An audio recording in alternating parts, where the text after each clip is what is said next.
Hi, everybody. Thank you so much for joining. My name is Tessa Archibald, and I'm a policy associate for the Animal Welfare Institute, and I manage the Homes for Horses Coalition. Just a couple things to keep in mind as we get started. Please stay on mute so we can hear our speaker clearly. And as you know, this will be recorded, so if you need to hop off, no worries. We are going to save our questions to the end, but feel free to put them in the chat so that you don't forget them. So most of you joining today are members of the Homes for Horses Coalition, but if you are not, I can share a short introduction. The Homes for Horses Coalition has been active since 2007, when it started as a unique coalition to help horse rescues and ultimately help equines by ending horse slaughter. Today, Homes for Horses Coalition is led by the Animal Welfare Institute and American Wild Horse Conservation, and we have over 500 members who are equine rescue directors, equine professionals, and equine advocates. HHG is dedicated to providing spaces for collaboration and connection within the equine rescue world, as well as furthering advocacy to improve the lives of equines through legislation and policy. On that note, just a quick announcement. Our 2026 conference is coming up in Denver in October. So save the date and you can buy tickets and learn more on our website. We have a really important topic to discuss today, and we have some great professionals here with us to help us learn. We have Allie Granger, who is a policy advisor for the Animal Welfare Institute's Farm and Animal Program. She has worked on AWI's campaign to protect animals from deadly barn fires since joining the organization in 2019. She has prepared 2 detailed reports on the issue, documenting and analyzing data from barn fires that have occurred from 2018 to 2024. Allie also represents AWI as a member on the National Fire Protection Association's Technical Committee on Animal Housing Facilities that develops and revises NFPA 150, which is the Fire and Life Safety in Animal Housing Facilities Code. So she's very familiar with this issue in terms of animal production facilities, but also AWI tracks this issue on the equine and the horse front as well. We also have Rebecca Husted with us today, who edited and co-wrote the first textbook on technical large animal emergency rescue in 2008. She's a decorated Army combat veteran, and she holds a PhD in animal physiology from Clemson. She is a support firefighter and an incident safety officer for the City of Gray Fire Department.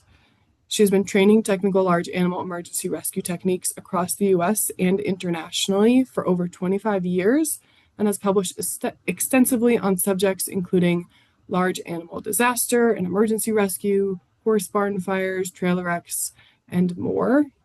She was appointed chair of the technical committee of the NFPA Code 150 committee in 2025, and she contributes to the equine and livestock welfare committees and other technical competencies for large animal response around the world.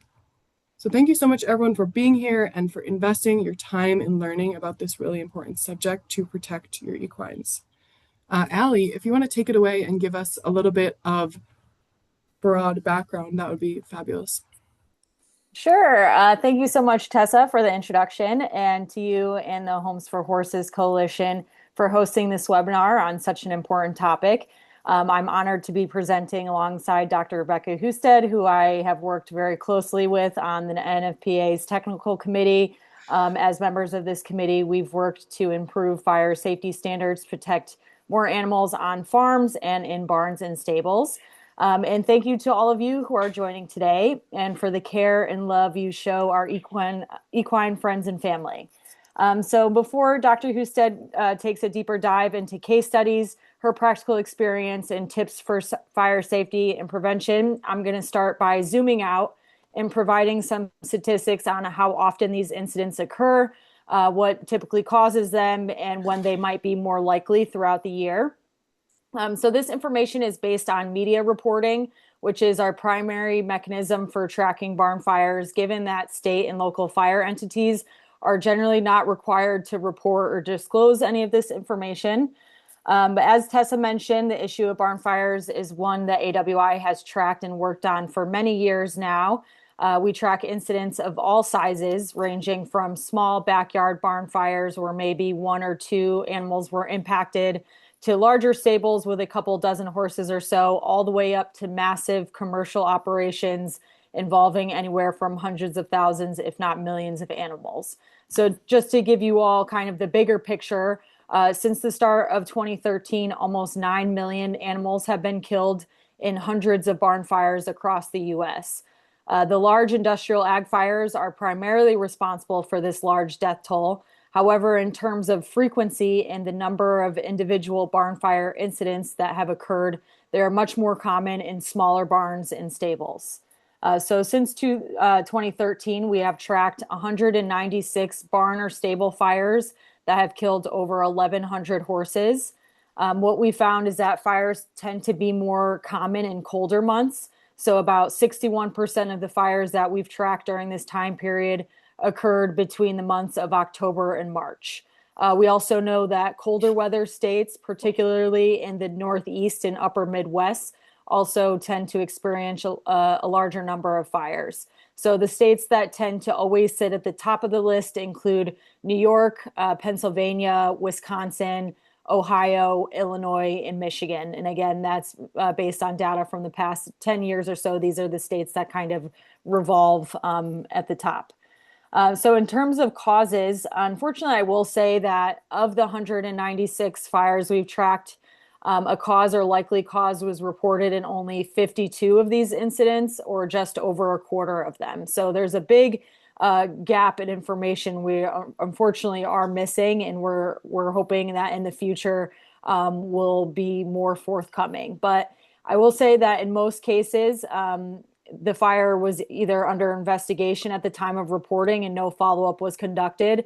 And there were also a number of cases in which there was just too much damage to the facility to even determine a cause.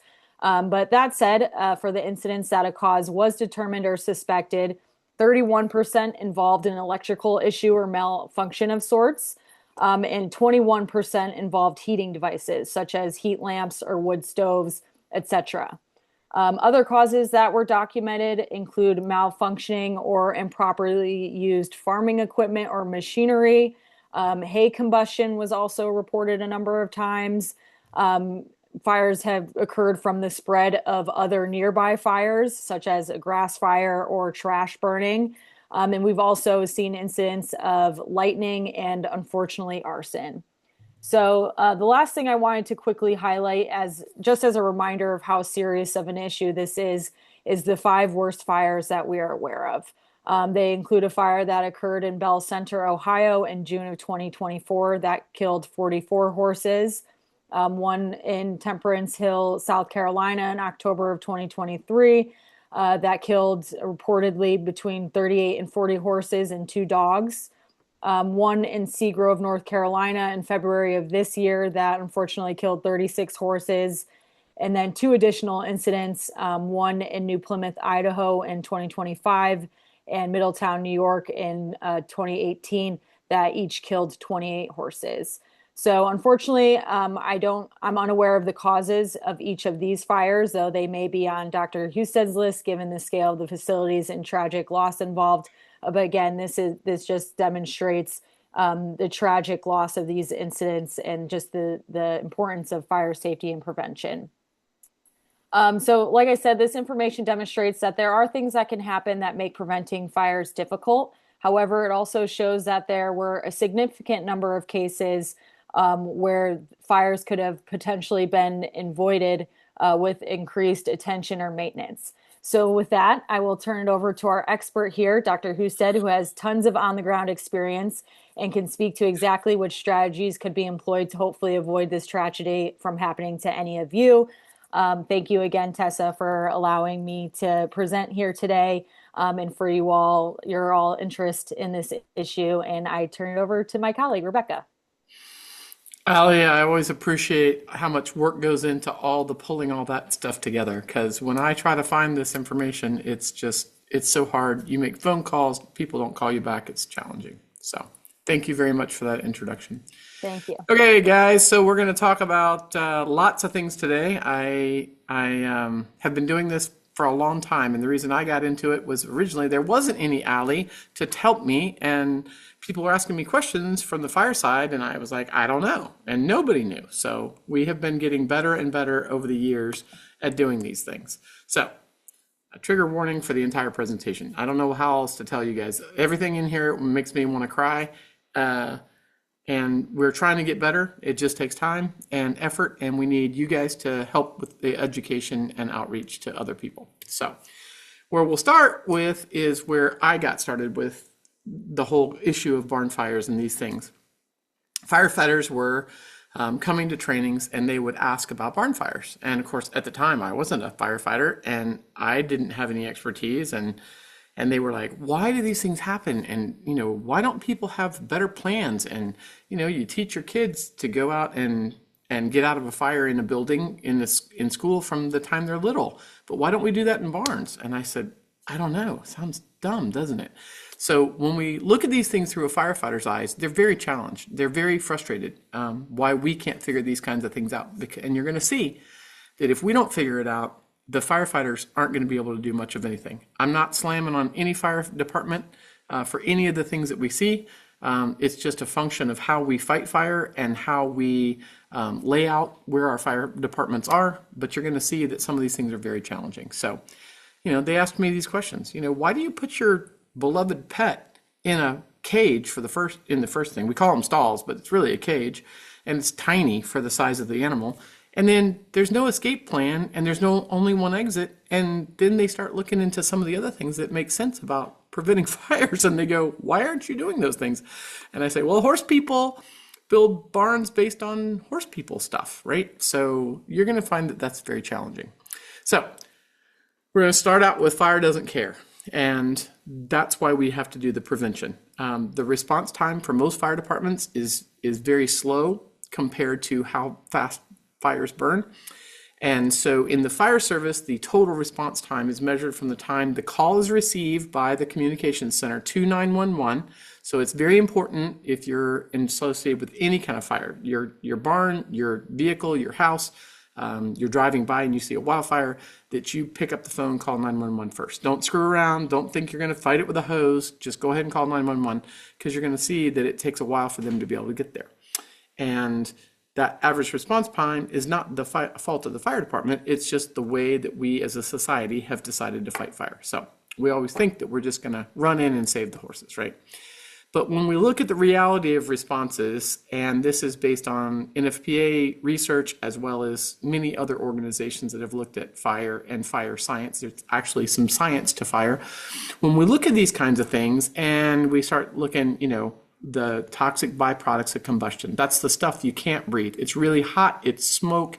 It's going to kill you if you get it into your lungs, and obviously other mammals too, like horses, dogs, and cats.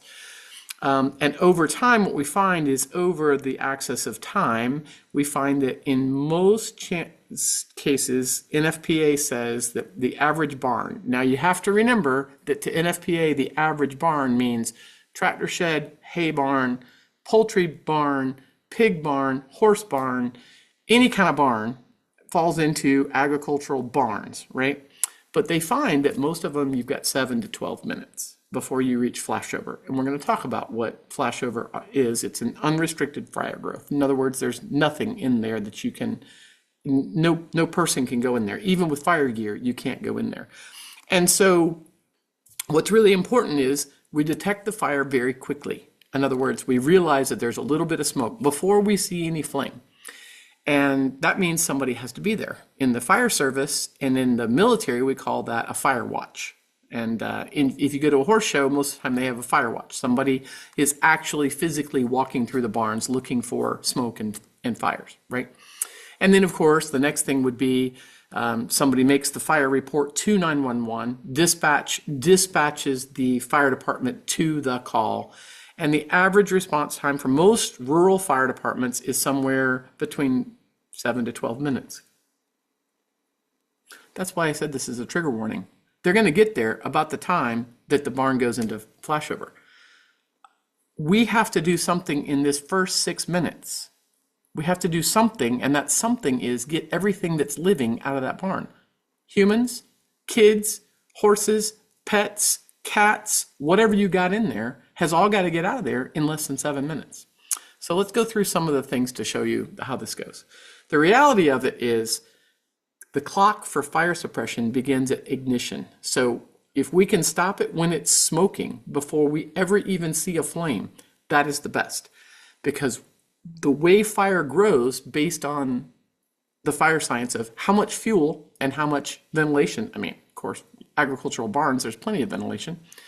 And it continues until the fire is extinguished. So we want to extinguish it as quickly as possible, which means we have to have a way of sensing that it's there, detection, and then we need to be able to suppress it if at all possible. Suppression could be your hoses, it could be your fire extinguishers, but it's also coupled with making those phone calls to 911 to get the fire department there as soon as possible, because your little crappy hose in your barn is nothing next to a fire hose.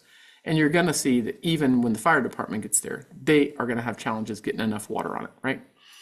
So let's hope they get there early. And the only way they can get there early is by making those phone calls. So fire doesn't care.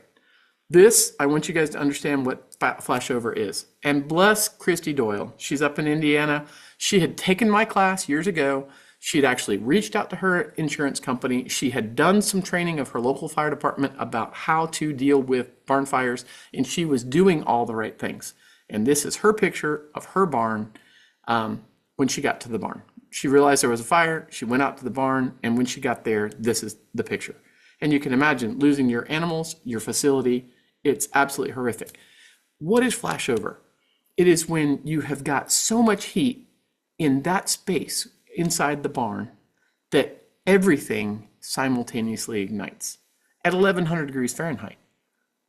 When you cook your oven to clean it, when you do a clean cycle, it burns at 500 degrees. This is 1100 degrees, which is above the temperature where metal melts and everything that is combustible is going to catch on fire.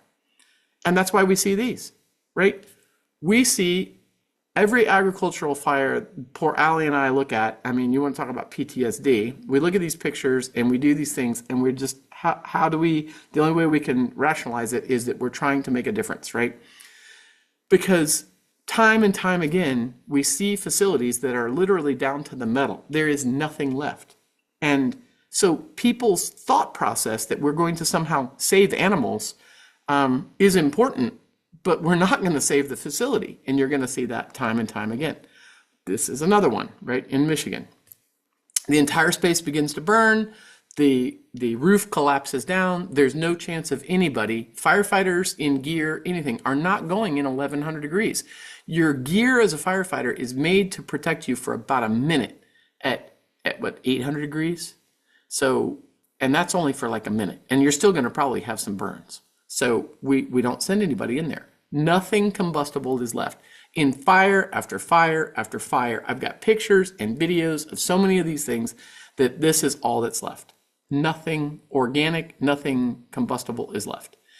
So what that means is if you're standing on scene as the fire watch 24/7 in your barn, you still have 5 to 7 minutes to save anything living. The kids that come to do whatever, your friends that come to visit, your animals that are in that facility. This is why I said it's a trigger warning. The reality of fire is that it is so fast and it does not care. And we have to get better at the prevention part before we do anything else. And since Allie mentioned the Bell Center fire, here we go. This is the Bell Center fire in 2024 in June. Overview from the satellite of what it looked like ahead of time. You know, typical facility, right? It's full of cages for animals, and they really don't ever really go out. They've got one pasture over here.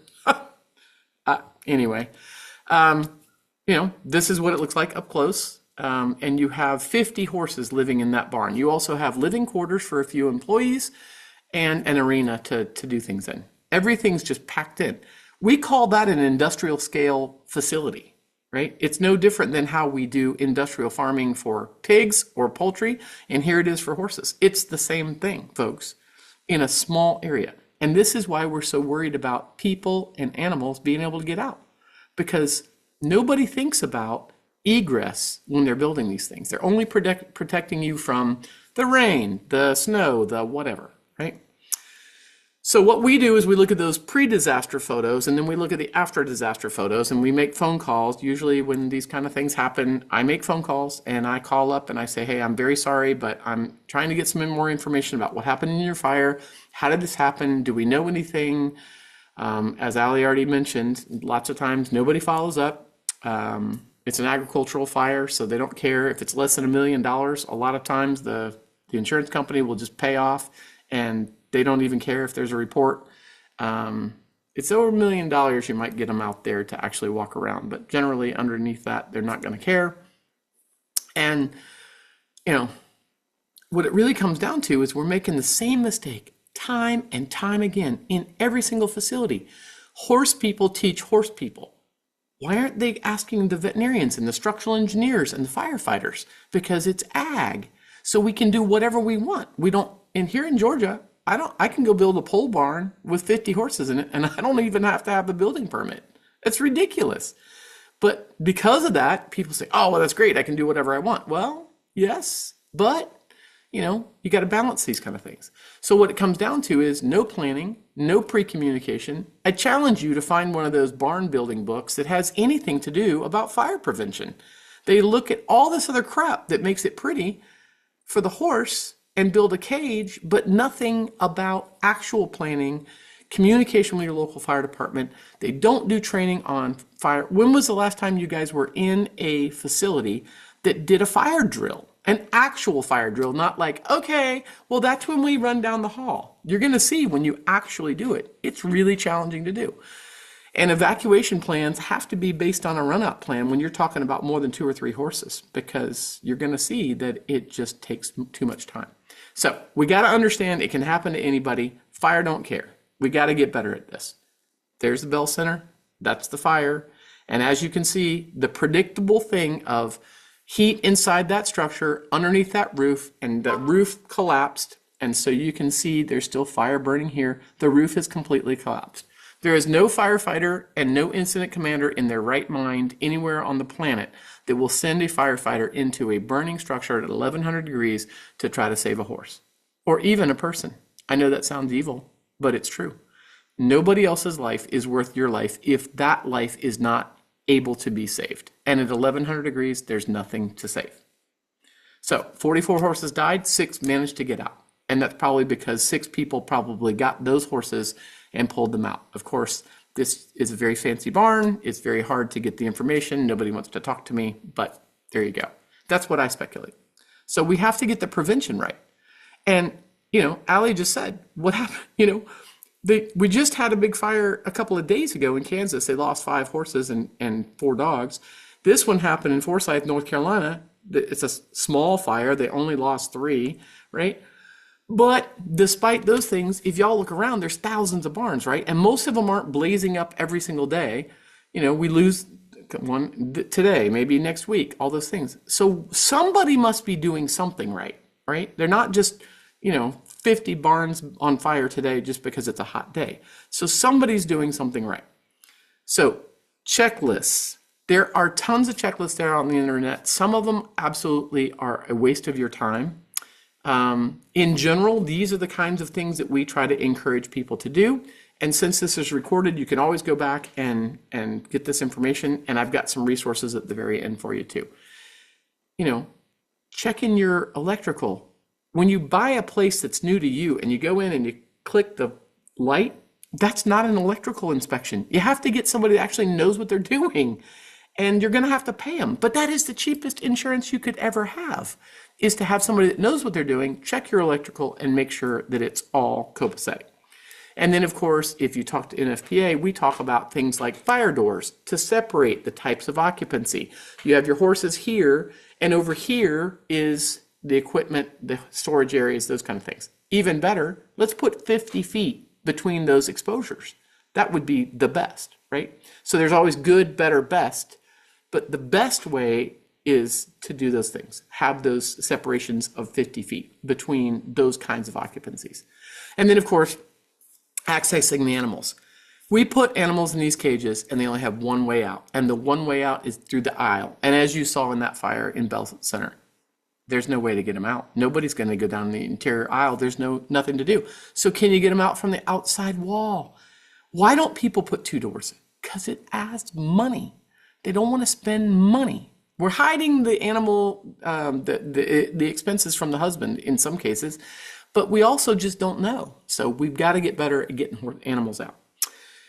No combustible storage in the barn. People put hay and shavings and tractors in the same barn with horses. That's a big fat no-no. We already know that. Fire science says don't do it.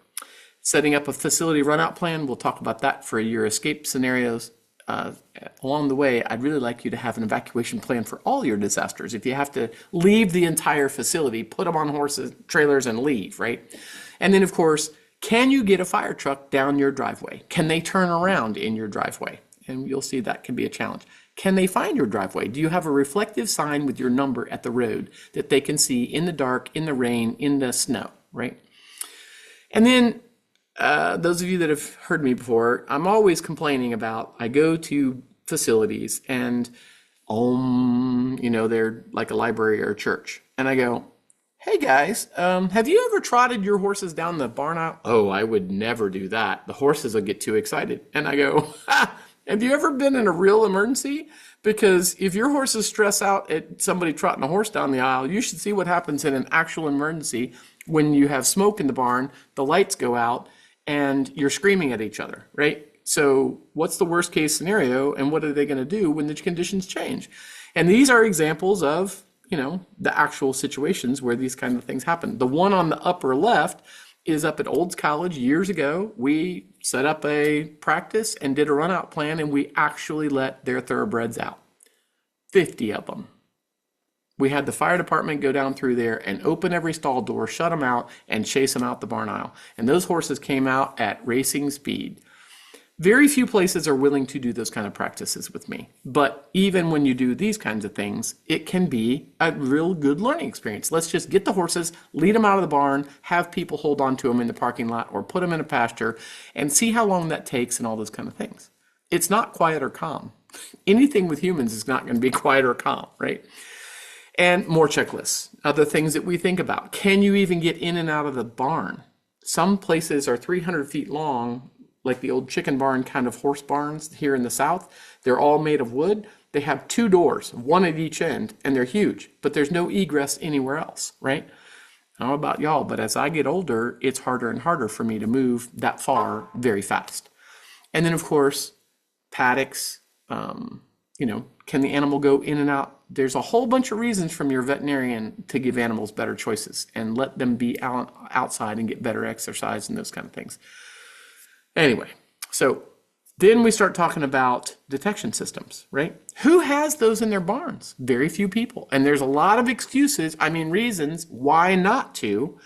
But the best excuse is that we have to hire someone that knows what they're doing and say, hey, this is a barn. Yes, it has dust and it has all these things, but can we figure out a system that actually works in this barn and apply it? And then fire extinguishers, you'd be amazed how many places don't have fire extinguishers, and then doing a walkthrough with our local fire department and their insurance company. Of course, the reason a lot of people don't do that is because they're afraid, my insurance is going to go up.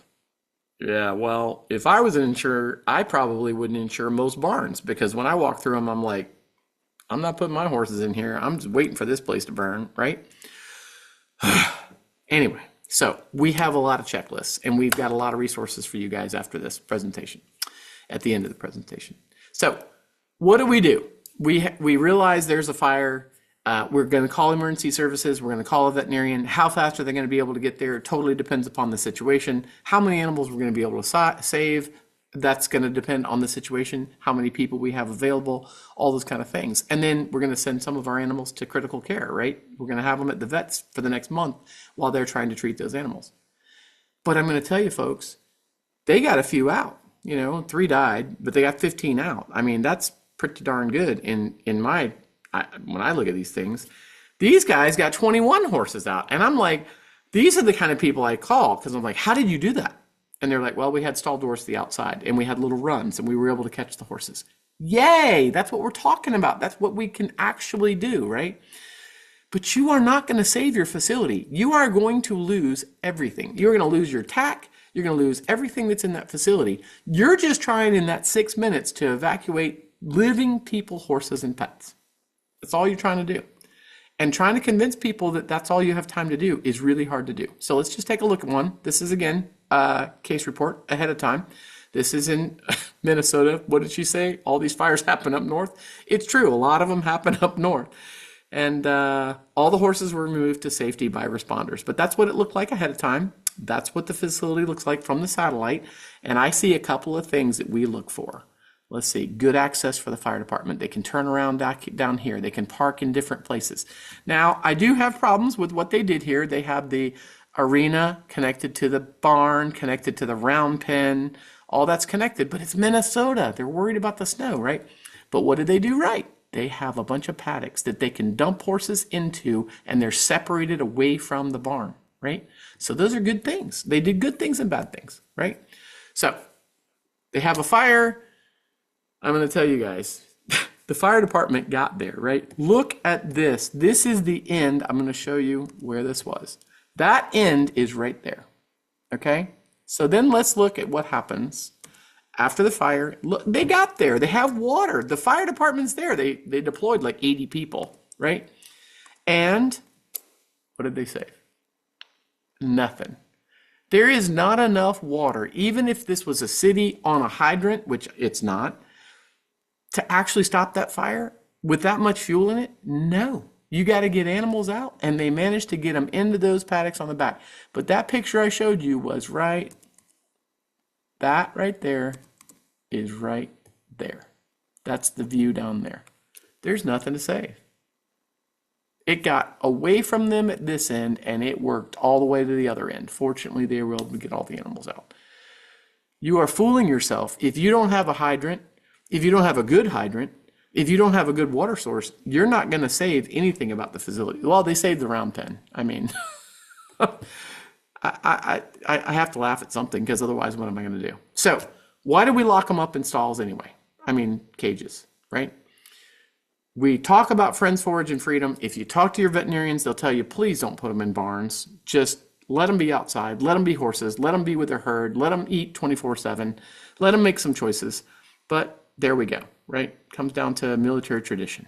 You know, there's my fancy Hanoverian horse in my pond, right? She's happy. She's got her herd. She's free. She can make a choice to go in or out of the pond. She's got 24/7 forage. Please, your ultimate prevention plan is not to have a barn. Spend the money on the land, less barn. Anyway, I'll get off of that. So, talking about prevention. I want you guys to learn how to see. When you go into a facility, instead of going, oh, there's so-and-so by so-and-so, and he's $1 million horse, he's so beautiful, go, holy crap, what are you guys doing in here, right? I mean, start to look around and start seeing, where's the fire extinguishers? They've got one. It's right there. It's a 5-pounder. That's useless as some things that hang off of a boar hog, right? Useless. You're not going to be able to do anything with it. And look how far it is between that end and this end of the barn. As you get older, you won't move as fast. There's no egress. There's minimal fire extinguishers, no detection system. It's your safety too. When you go in that barn, it's your safety too. You're putting your safety at risk, right? We got to learn to see better. And, you know, things like this are, to me, pretty obvious, but this person has had these crappy box fans in their barns for years, and they said, she actually told me, you know, I buy new box fans every 3 years. Yay. But the problem with box fans is they're cheap, and the Lasco fans actually did a thing years ago. They wrote into the horse and said, please do not buy our fans and put them in your barns because they start fires in barns. Please don't buy them, right? And then, of course, this electrical rig right here is just waiting for a horse to reach up there and grab it, right? So fire investigators, when they, like Ali said, the 25% that we can actually chase it down, they see the same mistakes over and over again, right? Lack of expertise. And sadly, people die in these things too. You know, they saved 10 horses, of which 7 died in the days following. In other words, those horses came out with severe burns to their lungs and probably on their outside of their bodies. And this young man is a hero. He died trying to save those animals. He inhaled so much smoke and things that he died doing this.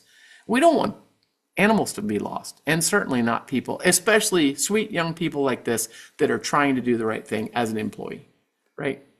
Just awful.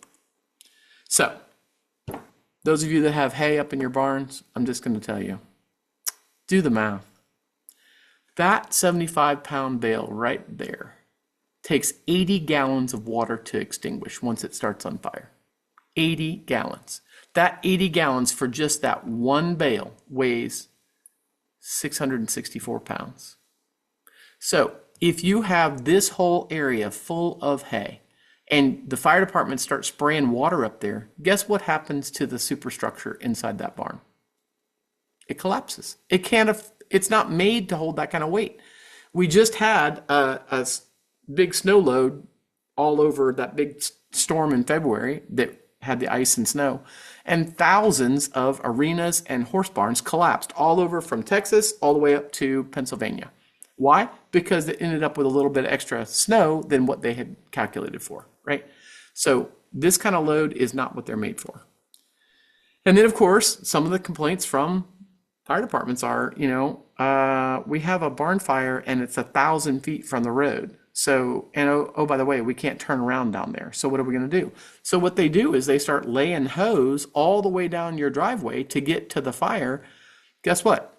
Anything where you have to lay hose out is it takes a lot more resources. It takes a lot of time to deploy those things, right? I think they got the horse out, but all the dogs died.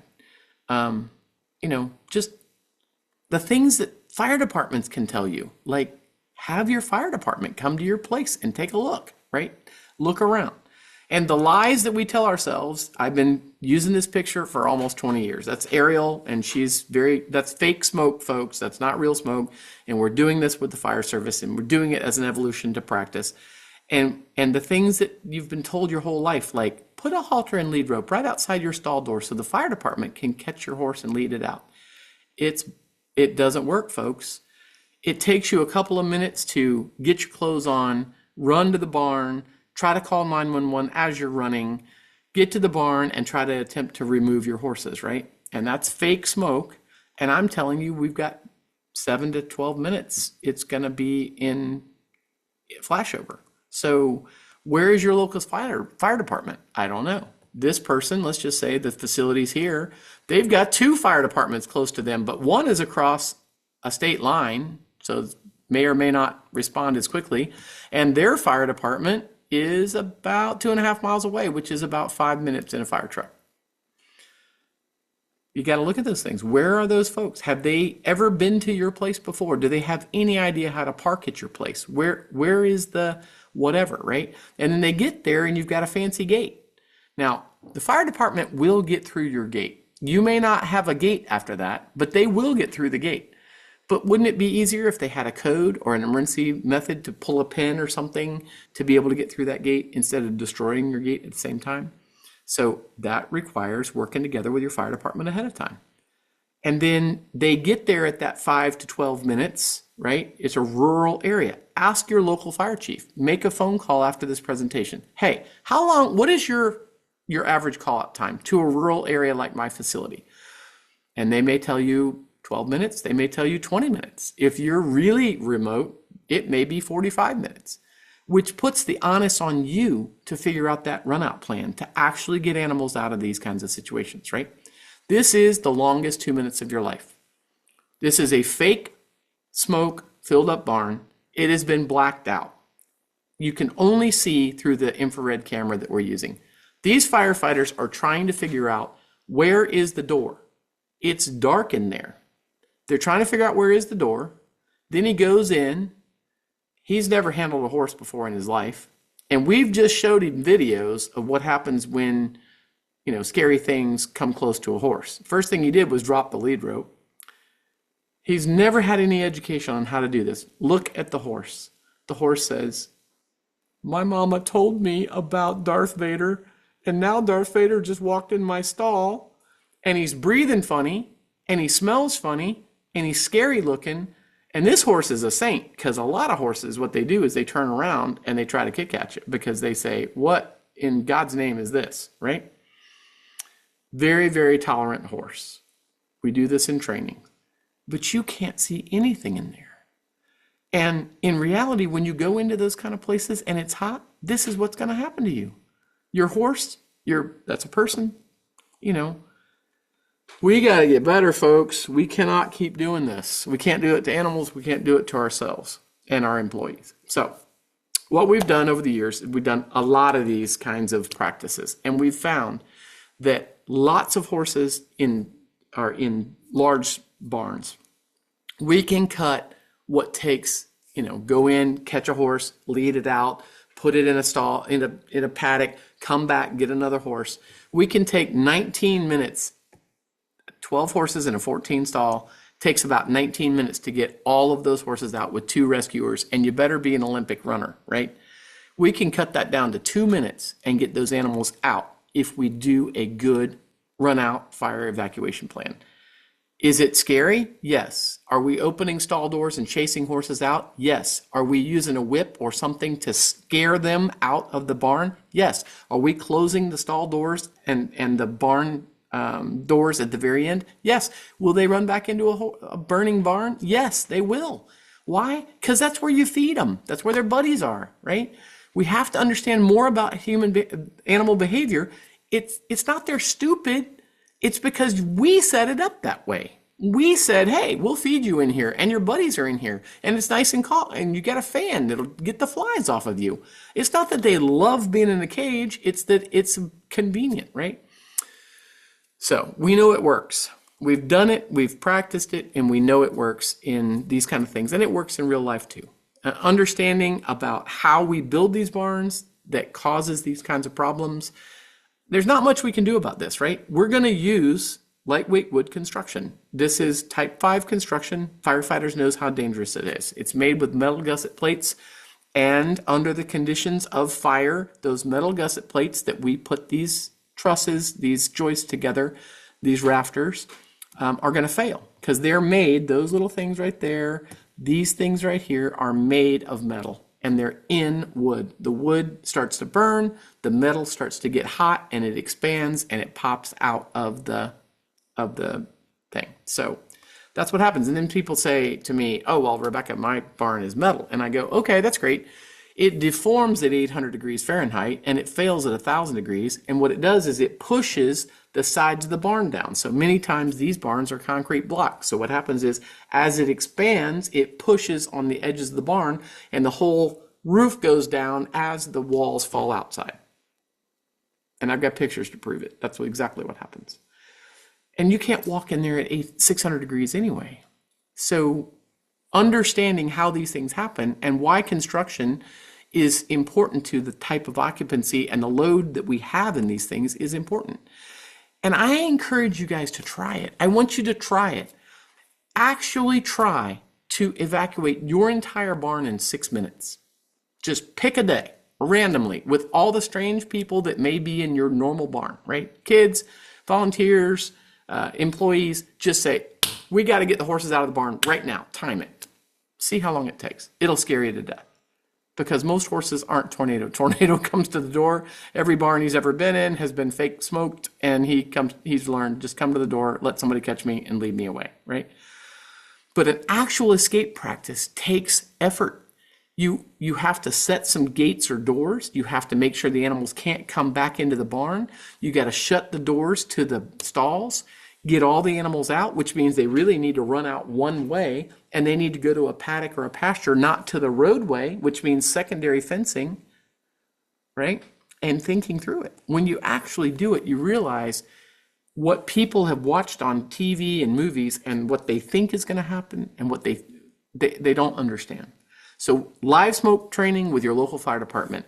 How do you get your fire department to come to your place and practice some of this stuff? Like how to even just put a rope around the horse's neck and walk, right?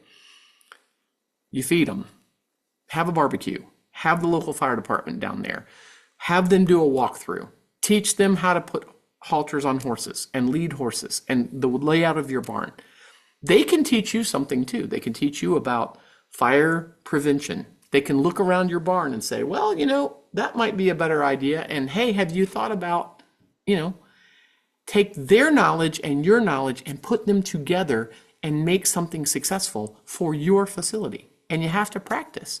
And you have to practice regularly. We did a practice at the one lady's place, and she said, hey, I want to teach all my horses to do this. That's her babies, right? And she let us use her babies to practice. This is a very controlled practice.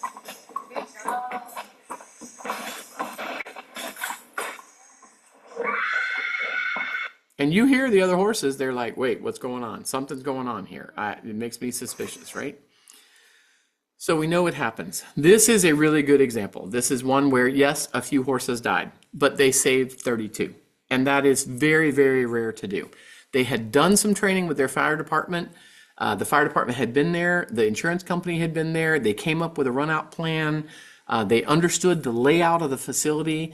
And what happened here is they had a big piece of equipment in the barn. We all know that's a big sin, like a tractor.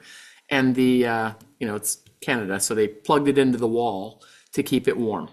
And that caught on fire, and it caused a toxic smoke to spread throughout the whole barn. But they managed to save a lot of them. And so we know it works, right? So let's take a look at that. Ali and I keep talking about NFPA 150. What is it? I promise you, you don't want to read it. Ali? It's no fun to read. But what I've done is I've just taken the concept of what we say and say, this is the basics, right? You have your barn with the horses in it, and that's it. Nothing else. You have your equipment tractor's barn somewhere else. You have a steel box with anything flammable like diesel fuel and oily rags and things like that in a steel box away from your horse barn. Your manure pit is somewhere else. Your hay and your shavings and all the combustibles that we tend to put in, most of it is in a barn. All of that should be at least 50 feet away from the barn, right? Your arena should not be connected by anything to the main barn. And people go, oh my God, Rebecca, you obviously don't live in Minnesota. You're right. I don't live in Minnesota for a reason, right? But even if you have your arena and your barn associated, what you can do is you can make some challenges. Now, full disclosure, it's not to scale. I'm not a certified engineer. Neither is Ali. So, don't go, Rebecca said, this is the way to do it. But I'm going to tell you that NFPA can give you some guidance on these kind of things as far as best practices. And the first one is, if this is your horse barn and that is your arena, let's put a firewall in between those two occupancies. So that slows it down, right? And then let's add some stall doors to the outside wall. It increases the chances of being able to get those animals out through the outside wall while the firefighters are fighting the fire, right? And then obviously building your storage and tractor sheds somewhere else, at least 50 feet away from the barn. Again, not the scale. I'm not an engineer, but that's just taking some of the best practices ideas from NFPA 150 for a retrofit and putting it into it. And this would be for just a simple little barn, for a couple of stalls in a barn. If you just got to have a barn, let's think about stall doors to the outside. Let's think about large roll-up doors to be able to increase the chances of egress, right? That's where we got to go with these kind of things. Just adding those stall doors to the outside increases the chances of being able to get animals out. And people are learning. This is Smithfield Stables up in Indiana that burned. They lost 18 horses to the fire. When they rebuilt, they installed doors to every stall so the animals have access to the outdoors on the outside wall. People are learning. It is getting better. But I can't tell you how much when I speak to people that have lost everything and I tell them all the things that I'm trying to tell you guys, it makes me cry. They tell me, oh my God, I wish I'd known. I didn't know. I've been told that detectors don't work in barns. They don't if they're from Walmart. They're not $14.99. They're gonna be a little more expensive. They're gonna be in the hundreds and maybe $1,000 to get a really good detector and a prevention, do all the prevention stuff, right? But when you're faced with, hey, I lost my animals on my property, maybe that's worth spending a little bit of money and getting somebody in there to fix the electrical and those kind of things, right? But the absolute best way to make sure that you get the fire department there to be able to deal with your barn fire is to teach your horses to pull the fire alarm. This is one that they actually had the horses. That's their fire pull. And one of their horses learned how to put his tongue and lips and teeth on that and pull the dang thing and had the fire department show up. So what I want you to do is teach all your horses to pull the fire alarm if they smell any smoke. And that would be the absolute best way to get the fire department there quickly, right? When was the last time you guys saw a fire alarm pull in a horse barn? People just don't do it. It's not that expensive. We can do it. We got to get better. And we got to stop making the excuses that we always make for these kind of things. In between, I said I was going to give you a checklist and a tool. This is something that the Equine Guelph, it's up in Canada, but it goes across the border, folks. They have a fire prevention tool, and there's 20 questions that they ask you. If you go into that, it's free. Where they ask you, do you have smoke detectors? Do you have a floor plan? Do you have ABC fire extinguishers? Do you have electrical wire encased in conduit? Have you had somebody check your circuits? Have you cleaned out the little things where you plug stuff in?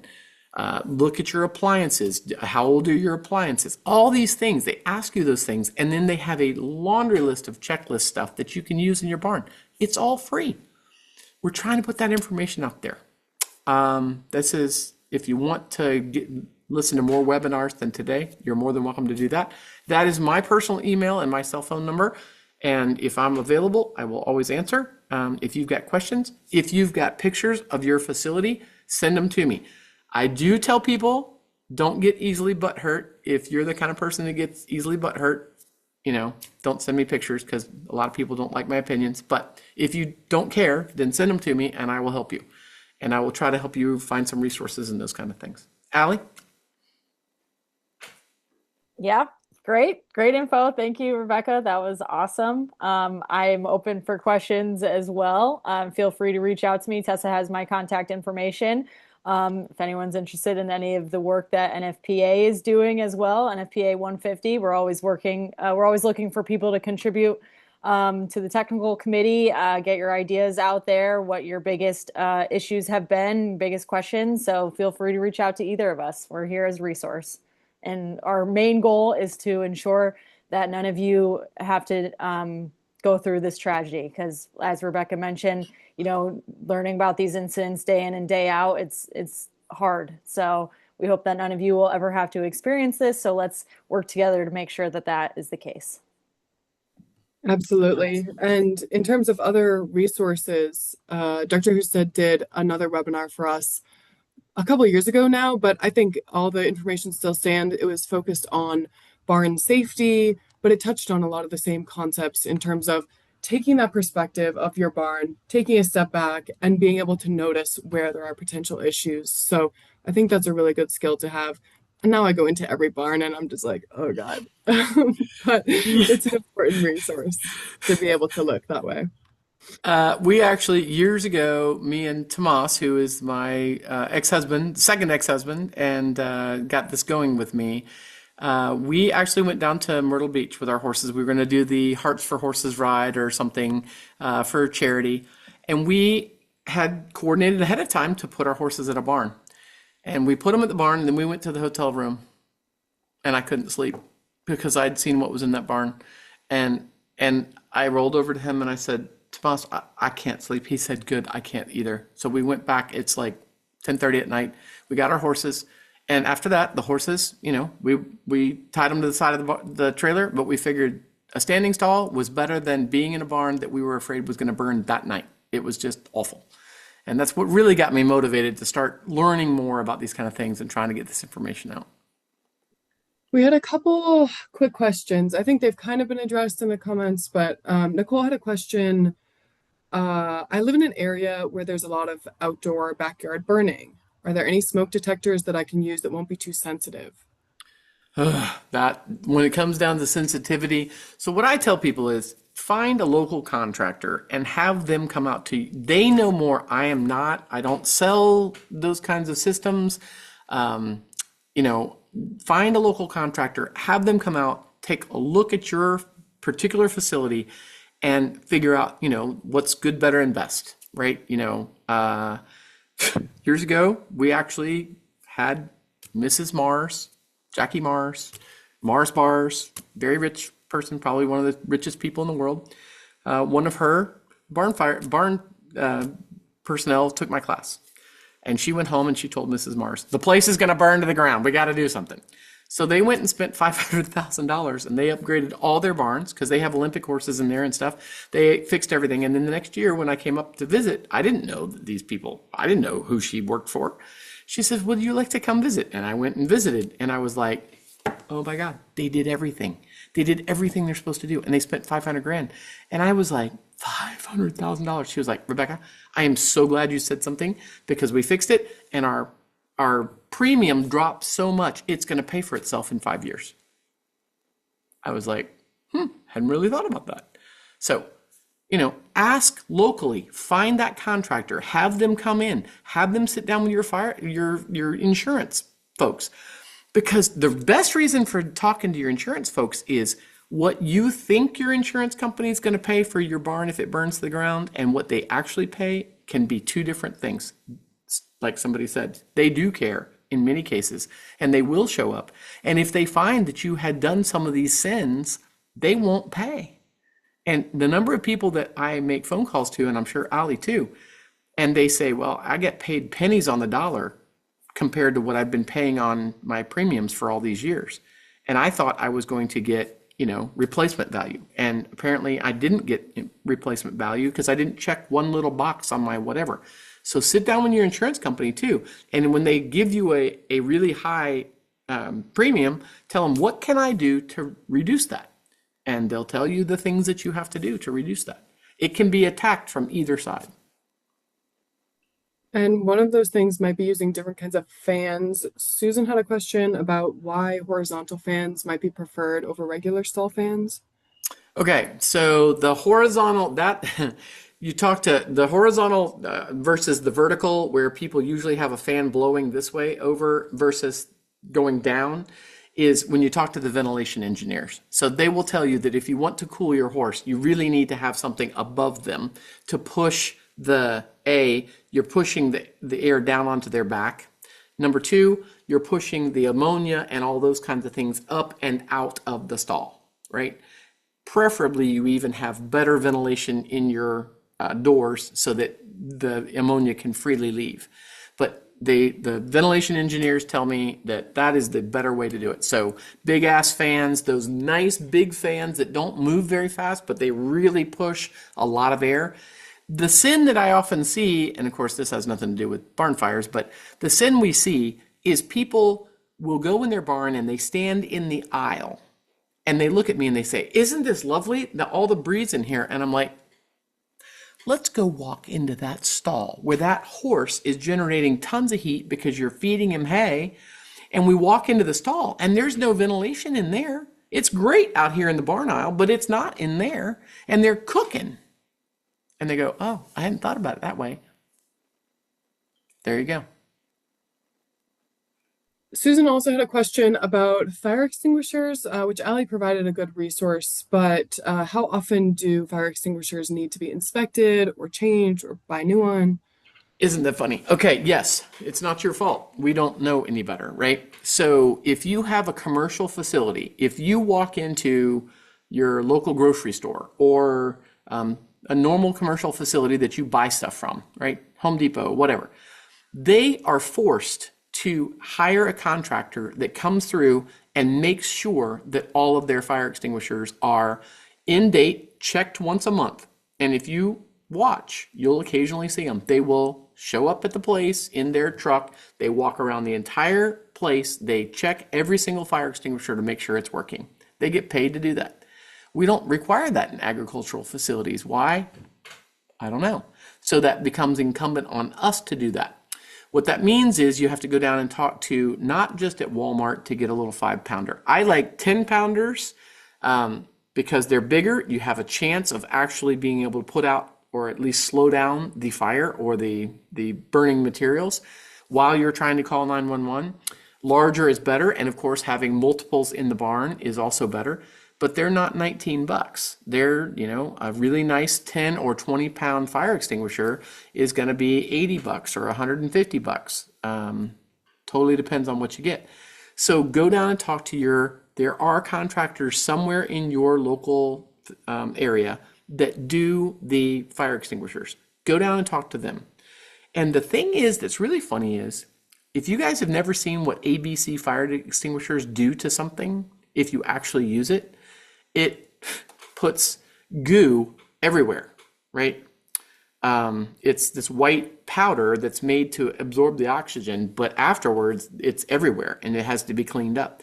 So many times what they'll actually recommend to you is that under most conditions in those barns, it's going to be burning ash making materials like hay, those kind of things.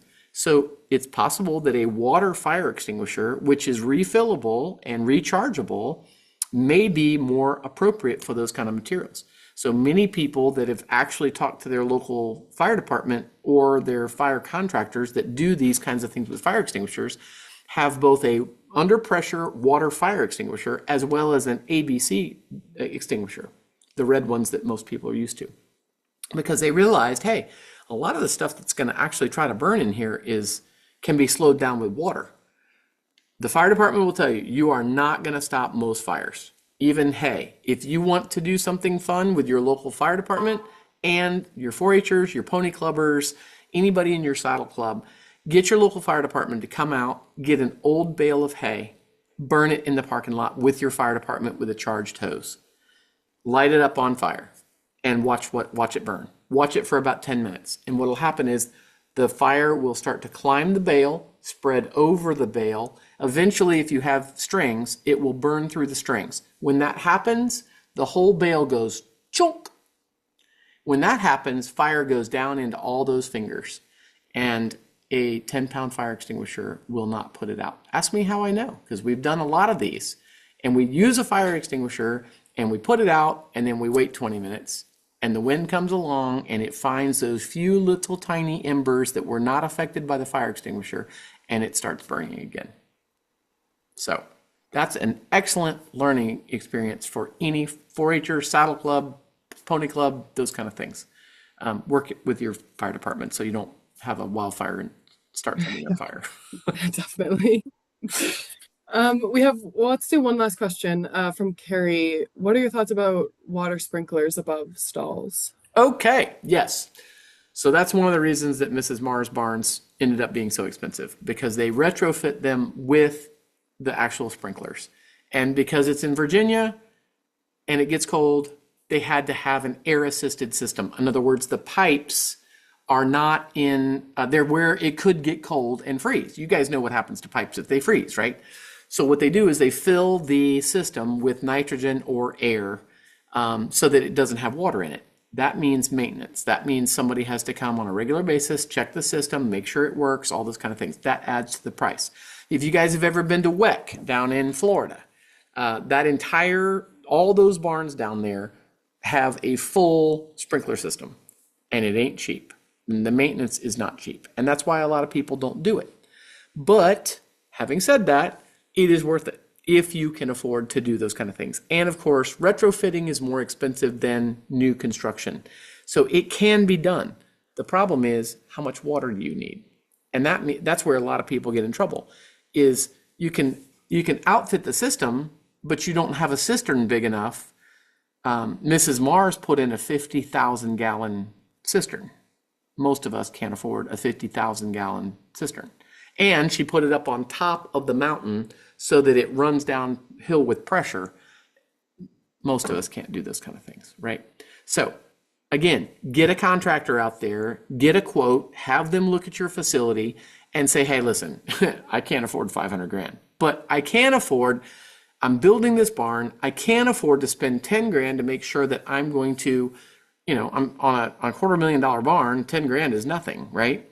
So I can't afford that 10 grand to do all the other things. So what else can we do? And educate yourself. Sadly, there's not a lot of education out there in the horse business, but if you look at how they put together outdoor occupancies for data centers or from all these storage facilities that they're, Amazon places, those are outdoor, in many cases, outdoor facilities. They have sprinkler systems. It's just, it's not made for horse barns. So we got to sometimes get out of the ag idea and look around and see what kind of expertise is out there for other things. That makes sense. Absolutely. Yeah, definitely. Thank you, everybody, so much for being here. This was recorded. I'll send it out to everybody who registered. It will be on our website and on YouTube, so available to share. And I'll include in my email some of the resources that Rebecca included so that those are easy to access. Thank you so much, Dr. Husted. As always, incredible information and engaging presentation. And I thank you, appreciate everybody making the effort to educate, and I really appreciate your definitely. time, Allie. Yeah, Of thanks for course. being here, Allie. And thanks everybody for attending. Bye, guys. Bye. Thank you guys. Bye.